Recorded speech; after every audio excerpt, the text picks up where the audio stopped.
You're listening to the Mile You're In podcast. Everything running related from 100 meters to 100 miles. And now, here's your host, Phil Patterson Jr.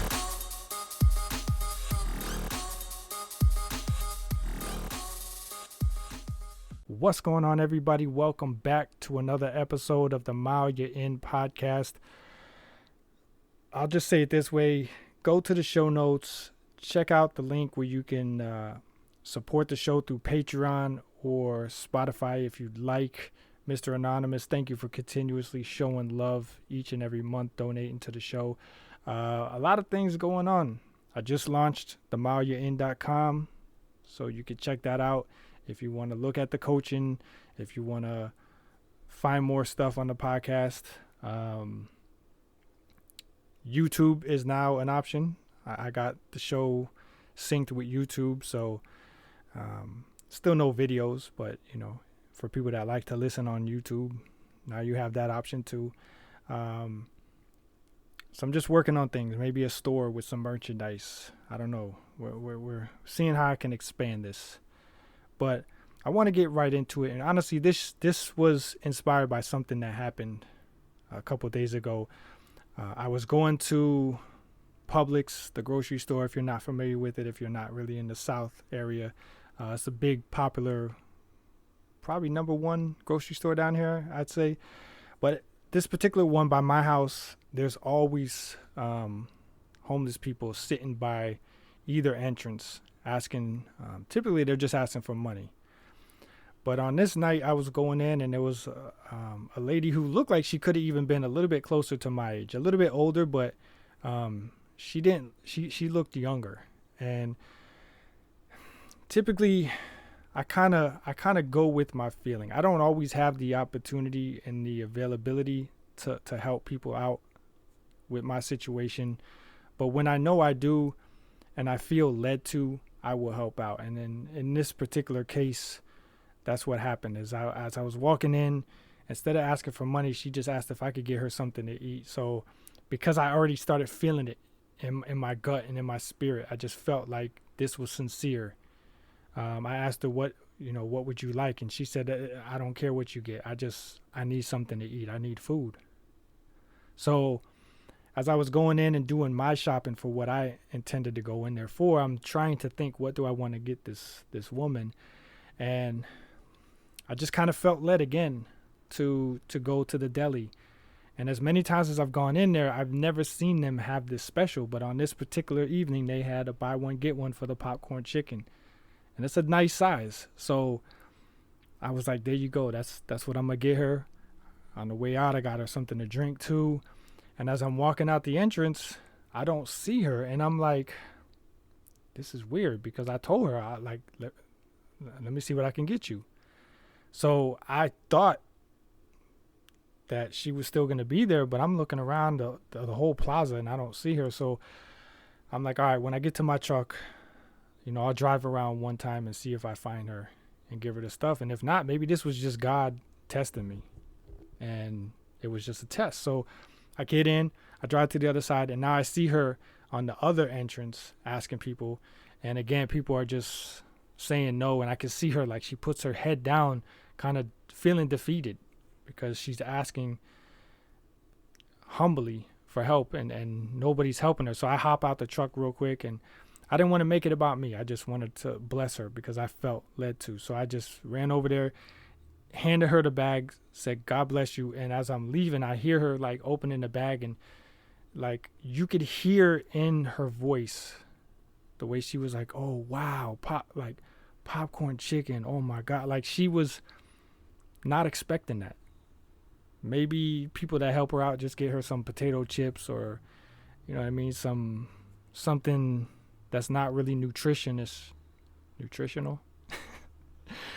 but not nutritionally beneficial to her, or her health. And I could just hear it, like it was different for her. And it really made me think, like, how many times must she ask people for help and get denied? Or people that may lie to her and tell her, yeah, I'm gonna help you out, and then they never come back. Or they come out and just say, I'm sorry, I couldn't. because it's not like in her situation she could just say, all right, you know what, I'm done. I'm not going to ask no more, because that's all she has. She can only rely on people helping her right now because she has no other options. If she doesn't ask, she doesn't eat or drink, and she's going to pass away. And I thought about us. Sometimes we get so tired of being disappointed that we stop trying. So many times we're so close to our breakthrough, but we don't know it. But because we're tired of failing, we give up. We keep fighting as long as we feel like there is still something worth fighting for. And that reminds me of how this month is Men's Mental Health Awareness Month. And it's been a little over 4 years since I was Baker acted for suicide. And it was my son that really kept me going. It's my son that got me to work on being sober and making other decisions, the root causes to my depression and anxiety and stress, to remove them out of my life. And I thought about my friend Rosalind that was fighting. Single mother, 2 kids, working 2 to 3 jobs at a time, and just could never get ahead. And one day I unfortunately found out that she took her own life. She had so much talent, so much potential, just couldn't get over that hump. And for whatever reason, whatever that final reason was, she just stopped trying. And it made me even think about my running, because sometimes people ask me, why do you keep running? It's because there's so much more I can accomplish and discover about myself. So, as the title probably suggested, probably got your brain thinking, yeah, I'm going to preach a little bit on this one. So if you don't want to hear it, you can stop the episode right now, because it's about to turn into a little bit of a sermon, but it's on my heart. It's something that I wanted to share, because as I was reading the Bible, this particular chapter in these individual verses just kept hitting me, and I'm like, dang, I got to talk about this. So it's 1 Thessalonians chapter 5, and I start with verse 8, because it said, let us be sober, putting on faith and love. So it's not just thinking in the terms of drugs and alcohol, but being sober-minded, thinking logically, being present in the moment, being aware and fully in control, not letting our situation affect how we navigate this journey. Because when we're not sober, we tend to become versions of ourselves that we're not happy with. Even this morning, I woke up with a headache. That's why I might not sound as energetic right now, because it's still lingering. And I was hungry. I was just easily agitated and aggravated. And I was called out on it. And I was like, you're right. I need to go eat, and I need to change my mindset. Even yesterday, same person, different scenario. I was a little aggravated with some things going on, and I started being a little grumpy towards my son. And they called me out on it. We need accountability. We need accountability partners. People that come with faith and love, as the verse said. They didn't chastise me. They didn't ridicule me. They didn't talk to me negatively. They just, with love, said, you got to fix this. You're not yourself right now. Because in that state of mind, I was not sober-minded. I wasn't drunk. I wasn't high. I just was not myself. I was not present. I was just stuck. And that's where verse 11 comes in, to encourage one another and build each other up. we're our worst critics. But just like an artist that's creating their particular masterpiece, they step back from time to time to look at what they're creating from a different angle. And that's how we should do with our lives and our journeys. Because others see our progress from a different point of view. And when they comment on it, we should listen to the words of encouragement and praise that we receive, even if we don't see it from our point of view. Sometimes you can only see so far. And you can only see from certain angles. But that other person can see something that you don't see. Something that's ahead of you that you don't see from your point of view. And verse 12 says to acknowledge those that work hard among you. And for this person that I was just speaking about, this is towards them. So when you hear this, you know I'm talking to you. A lot of people are working really hard. They're trying really hard. Situation ain't what they'd like it to be. And sometimes it feels like it's going to stay that way. But you see them putting in the work.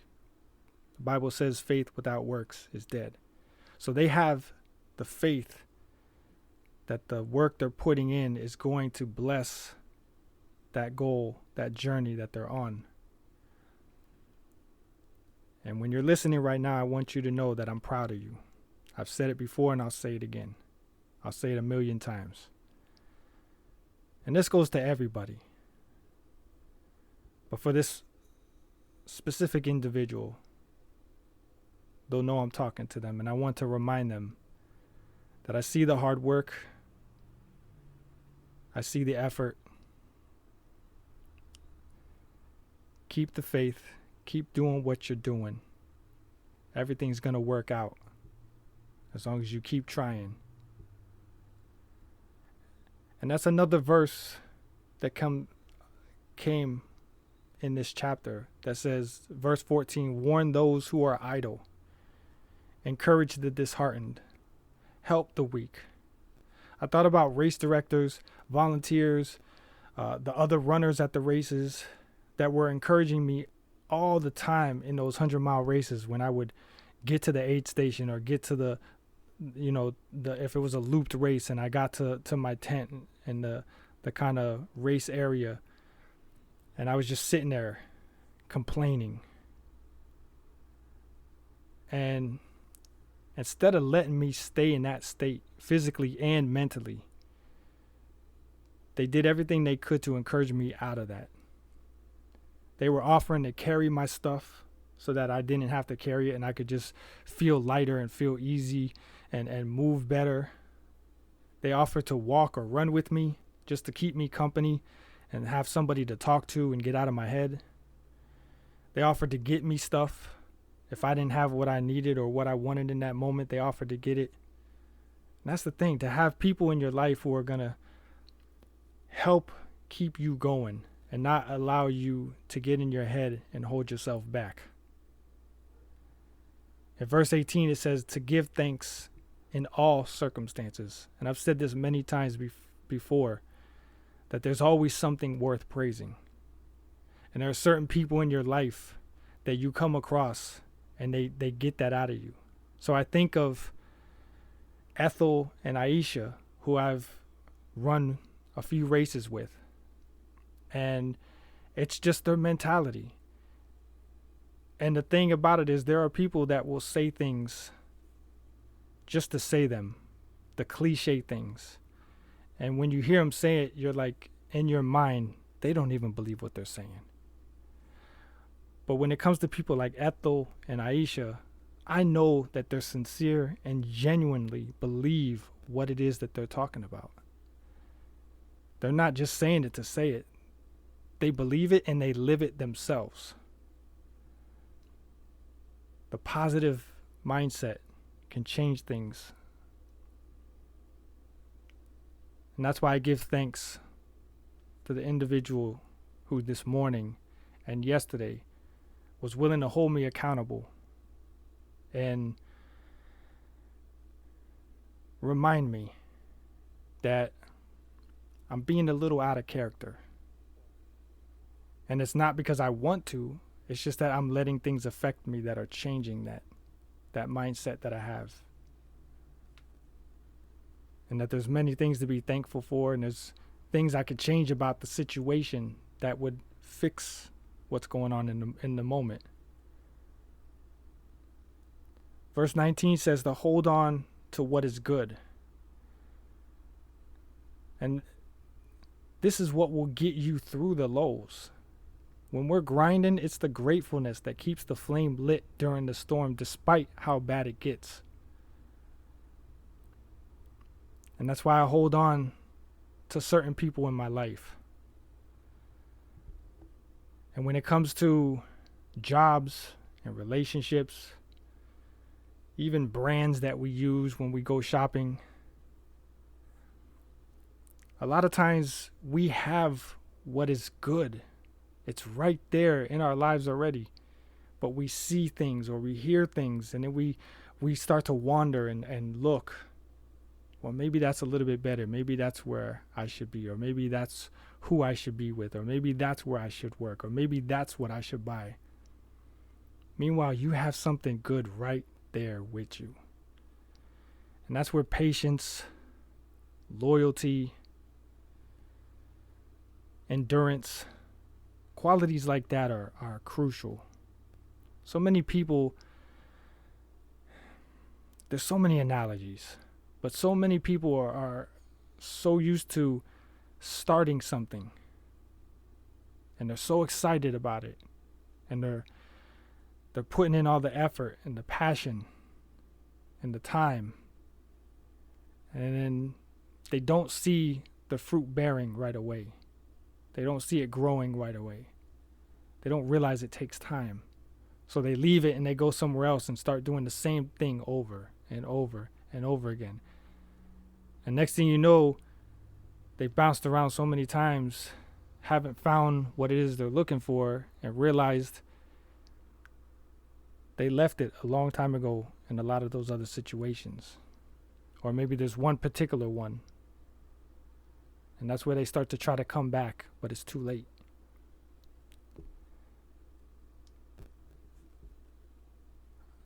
So that grass is greener on the other side mentality, you don't know what it is that person has done to make that situation look so good. And it may not be for you what it is that they're doing or what they've gone through. I know this is a short episode. I know I might not, again, sound so enthusiastic. I really didn't have anything to talk about this weekend until the public situation, and then the Bible verse, the chapter I came across, kind of just, it was on my heart to talk about this and share it with y'all, because sometimes it's the things we think aren't going to help somebody that end up being the things that actually do help somebody. Because again, we're all on the same journey, but just taking different paths. So until the next episode, wherever you are in your journey, remember this quote. There's a reason the windshield is bigger than the rear view mirror. What's ahead of you is much more important than what's behind you. The future holds so much more potential and promise than the past. Just like the trees that are cut and are able to regrow, if you persevere through the difficult times, you can grow into something beautiful. You can be used to create something beautiful. Thanks for listening to the Mile You're In podcast. If you enjoyed it, make sure to like, share, and subscribe.